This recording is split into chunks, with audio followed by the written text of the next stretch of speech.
यांनी ऐकून घ्यावे. वडील वडील म्हणजे प्रत्येक संकटांना समोर जाण्याची ताकद देणारा माणूस.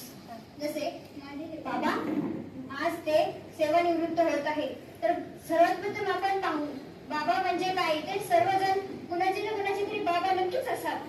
तर बाबा असतो वडासारखा, मातीत घट्ट रुतून कुटुंबाला सावली देणारा, स्वतःहून सोसणारा, पण लेकरांच्या पंखात बळ देणारा, कधी माय होऊन झुला झुलविणारा, तर कधी स्वतःच्या वाना लेकराला देणारा, कुटुंबाचे छत्र होऊन मायेची सावली धरणारा, प्रत्येक कुटुंबाला सामोरे जाणारा, मुलांच्या हाकेला धावून येणारा, कुटुंबाचा आधार देणारा, आयुष्यभर पिलांसाठी तग धरून बिस्तरावर चालणारा, आयुष्यभर नात्याला सिंचन देणारा, कधी घराची कौले तर कधी घराच्या भिंती बांधणारा, प्रत्येकाच्या मनामध्ये ज्याचा त्याचा बाबा दडलेला असतो, मनाच्या कप्प्यांमध्ये ज्याने त्याने लपविलेला असतो.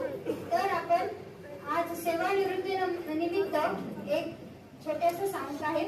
आजचा दिवस पुन्हा शोधून देखील मिळणार नाही, आठवणीच्या पावसामध्ये कधी दुसरे करणार नाही, कालचा प्रवास आता रोज रोज छळणार नाही, रविवारची मज्जा आता शनिवारी करणार नाही, टिफिन मधले तेल आता बॅगेमध्ये गळणार नाही, पाण्याची बाटली आता नळाकडे पडणार नाही, हाफ डेचे बहाणे तुम्हाला आता मिळणार नाही, गप्पांचे डोंगर पहिल्यासारखे रडणार नाही, पगाराची उत्सुकता आता पेन्शनमध्ये मिळणार नाही, मन कितीही पळाले तरी झिजलेले गुडघे आता शाळेकडे वळणार नाही, अवघं आयुष्य शाळेचे 670 स्क्वेअर फूट मध्ये मावणार नाही, चुकल्यासारखे वाटेल पण काय चुकते तेच कळणार नाही, झिजलेले गुडघे मात्र आता शाळेकडे पडणार नाही. बाबा तुम्हाला सेवानिवृत्तीच्या शुभेच्छा.